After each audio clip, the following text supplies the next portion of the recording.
Jess, I want to buy a house. What should I do? I don't have an income. My credit score sucks. What is my best bet on getting a house? Well, if you don't have an income, how are you going to pay for the mortgage every month? Because that's the main thing that we do look at is your income. We actually look at the 3 years tax return that you have worked in the past 3 years. We look at your tax return, we ask for W 2s, we actually ask you for your pay stubs, right?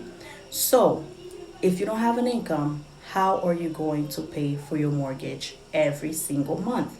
Because you having a great credit score, you can have a 620 credit score, you can have a 700 credit score.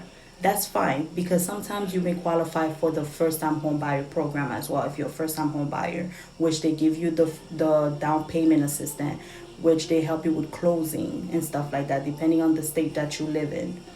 But after the down payment assistant, how are you going to pay for that mortgage every single month? The worst thing is having to get a mortgage and you have to go foreclose on the house in the next couple of months because you are unable to pay for the home. We look at your credit scores and stuff. We look at your debts, how much things that you pay, how much thing that you owe a month. We determine if that is a good, that's how the monthly payment come along. We do the debts that you have, your income and everything else, and we determine how much your mortgage will be a month and stuff.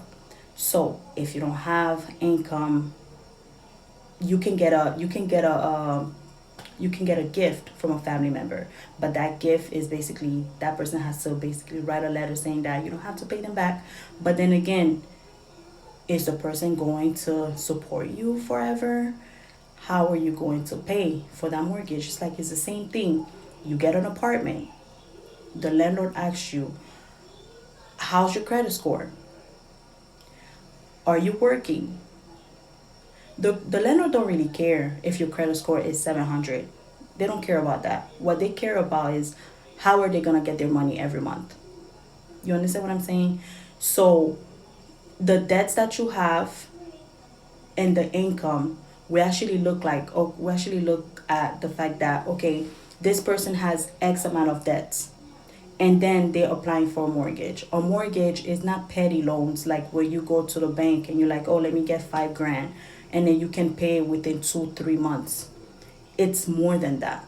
It's almost half a million. Sometimes it is $1 million that you have to owe the bank. And remember, the minute that you don't make payments or you stop making payments on that house for 3 months, close to 4 months, that house will start going to lease pending. They start filing for foreclosure on you. So can you imagine? It's the same thing as when you're renting a house, renting an apartment. The landlord asks you all of that. Are you working? Then they evict you. So now all the debts that you have, we look at all of that.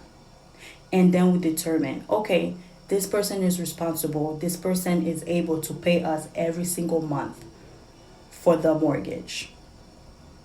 We're not trying to put so much on you. That's why we look at your debt to income ratio. We look at your DTIs to see how much you can afford. If it's good enough for you, if it's not good enough for you, we look at all of that. So, are you able to get a mortgage without income?